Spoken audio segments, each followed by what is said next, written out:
Welcome to the question of the day. Today's question is from Bill in Massachusetts. And Bill asks, my one on ones feel flat. What goes into a good one on one? That's a great question. The one on one, in my opinion, is one of the most underestimated tools in a team's tool belt. I don't think most people realize the impact that a one on one, when executed effectively, I don't think most people realize the impact it could have on a team and on a business. And so I'll start out, I'm going to brag a little bit, I guess. Years ago, when I was a training director, I had 13 people on my team that reported to me, and I would do a weekly one on one with every one of them. And I had a great leader at the time that showed me how to do a one on one, how to execute a one on one, how to get in that cadence. And we'll dive into some of those things. But I didn't realize it at the time. But I had a good cadence and I had very effective one on ones. But I didn't have anything else to compare it to. And so I didn't realize it. I didn't appreciate it at the time. Now, fast forward years later, and I'm in a different career, in a different role. And I'm on this group with these other sales leaders from across the country. And it's this like monthly group of sales leaders that get together and they share challenges and what's working and what's not working. And all these other sales leaders were talking about these challenges they were having with their team. And it was things like engagement. It was things like attitude. It was things like communication. And like as they were going through all these challenges, I was thinking to myself, I was like, I don't have any of these. I never had any of these challenges. This never happened on my team. I don't know. And I don't say that to sound cocky because I had my own challenges. Trust me, I had a lot of challenges, but I didn't have those particular challenges. And as the facilitator brought the group together and we rallied around one on ones and the impact one on ones can have on your team, I started to realize I didn't have any of those challenges because I had done effective, consistent one on ones with my team. And so those challenges never came to fruition because I had a good cadence with my one on one. So let's talk about the one on ones. What makes a good one on one? And there's two parts to this. It takes two to tango. There's two parts. There's the sales manager part and there's the sales person part. And you have an equal role in this. And so I'm going to speak to it from both angles. And let's say this first though. Before we even talk about one-on-ones, there has to be a North Star here. There has to be something that these one-on-ones are focused towards. And that is we need a goal. As a team and as an individual, we need a goal. Without a goal, these one-on-ones don't have anything they're pointing towards, and it just becomes a weekly get-together without much direction. And so for these to be effective, first off, you need to have that North Star, the goal. And now this comes from like your company has a budget, and then part of that, your sales team has a team goal. And then as an individual, you have a goal that contributes to that team goal. And the idea being when all the individuals hit their goals, we hit the team goal, and then we hit our part of the budget. And it's like dominoes, right? So I manage the individuals to hit their goal, and it just cascades up so that we're hitting our part of the budget. And so there's a whole separate conversation we could have about goals, but I have to preface by saying we got to have that North Star of goals because that's what our one-on-ones are aligned towards. So now that being said, let's talk about it from the salesperson standpoint. So the salesperson, this is your meeting. This is yours. Okay. This is your opportunity, your time with your leader. And so really, you should be bringing the info. You should be doing the heavy lifting here because it's your meeting. And it starts even before the meeting. There's got to be some time carved out where you're reflecting on the week. So since your last one-on-one, what's happened in the week? And how are you in alignment and progress to your goal? because you should have an individual goal, right? And and here's the basics. If you were to really simplify this, this is really what you got to figure out when you're looking back. You got to figure out in the last week what worked well. You got to figure out what didn't work well. And then the third thing is what's getting in the way of me achieving this goal. And probably part of that one is what's your progress towards the goal. You should know exactly what your progress is. Now in sales, typically these goals are going to be around the big three: calls, closing, average sale. So if your goals are focused on those three things there, or one of those three things, you should know your numbers like the back of your hand. You should know exactly what your calls, closing, and average sale are, and then how that ties into your goal.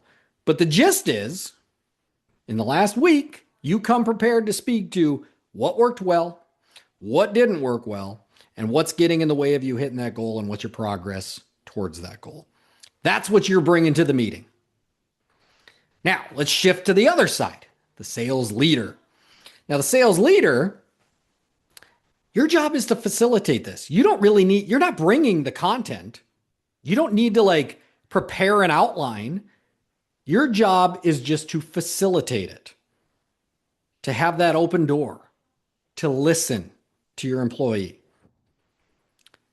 Your job is to have these scheduled and make sure that they happen, because these are what keep us out of the ditch. When you're driving, if you start veering off to the ditch, when you catch it early, you can easily stay on the road. But if we veer too long, that's when you get past the point of no return and you end up in the ditch. Same thing with the one-on-ones here. By doing these weekly, making sure they happen weekly, you don't need to bring the content. You just need to make sure they happen and then facilitate them. You're keeping this individual and your team out of the ditch. Now, often I hear from sales leaders, the struggle with one-on-ones is it's not fun. It's not engaging. It's just checking a box. Well, that's really on you, right? Did you have a North Star? Did you have a goal? Do you facilitate these weekly? Are you consistent? Do you have a process to facilitate them? And I'm going to go over my process in a little bit. Now, again, the salesperson is bringing the content, but this is the process I use to facilitate a one-on-one. I follow a BEST strategy, BEST, BEST. So B stands for big picture. At the beginning of the one-on-one, I kick it off by painting the big picture. Now, this shouldn't be new, okay? This should be the company's goals and where we're going. Every company should have vision into the future, where they're going 10 years, 5 years, 3 years, 1 year, this quarter, where they're going. So my job is to over-communicate, this is the big picture. The E stands for employee specific, okay? What's the employee's part in this? That's their goals, right? So again, we all know this already. We should have communicated this, but this is this individual employee. This is your goal. So your goal is part of that big picture. You hit the big picture, this is your piece, right? So this is why it ties in to the bigger picture. So we hit big picture, employee specific. The S, support. How can I support you? And that's tying back into what the salesperson is bringing. Because the salesperson, remember, they're bringing, this is what worked, this is what didn't work, this is what's getting in the way.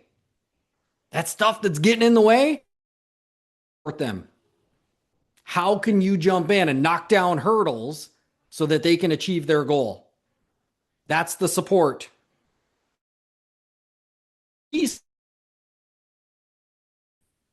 So we have big picture, employee specific, support, train as needed. Because as we identify some of these hurdles, we're going to identify things that we probably need training on. And then you're going to figure out, is that a thing that the whole team needs to be trained on? And you can make it part of your weekly team trainings. Or is it just this individual?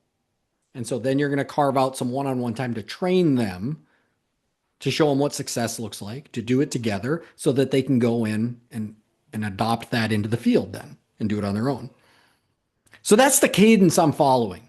I don't have to plan this thing out. I just have to paint the big picture, which we should all know that already, right? Employee specific, their goal, like how they tie into the big picture. Should know that already too. Support, that comes off of what the employee brought, right? This is what's working, what's not working, and what's getting in the way. So now you can support them, and that's where we got to figure it out together. And then train as needed. And that comes out of that support piece.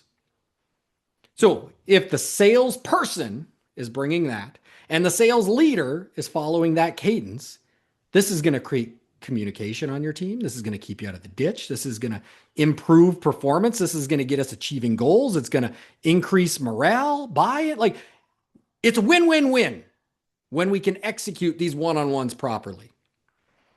Now, the only thing I didn't address yet is probably the most common question I get is, how long should a one-on-one be? And my answer would be as long as needed. Like, you kind of figure this out with your team, right? I have some teams that it seems like 30 minutes is a sweet spot for sales. 30 minutes. That seems appropriate. I have some teams that condense it down to 15. I struggle a little bit with that. I just don't know how much you can get accomplished in 15 minutes. That's not very long. But I also have some teams that go an hour, and I think an hour could be good, but we got calls to run and stuff too. So to me, 30 minutes seems to be the sweet spot, but I'm open to your interpretation of that as well. But really just do what works. So that's it. That's today's question of the day. This will transform your team and your business if you can do it right. So if you're enjoying Question of the Day, follow, share, and give a rating. Question of the Day is on major streaming platforms. If you have a question, reach out to me either on social media or email. Both are going to be listed below in the show description. Let's get your question answered. And if you are a Nextstar member, schedule a call with me. Let's get this addressed one-on-one and get very specific to your one-on-ones and your situation. I'm Coach Chris. We'll see you tomorrow.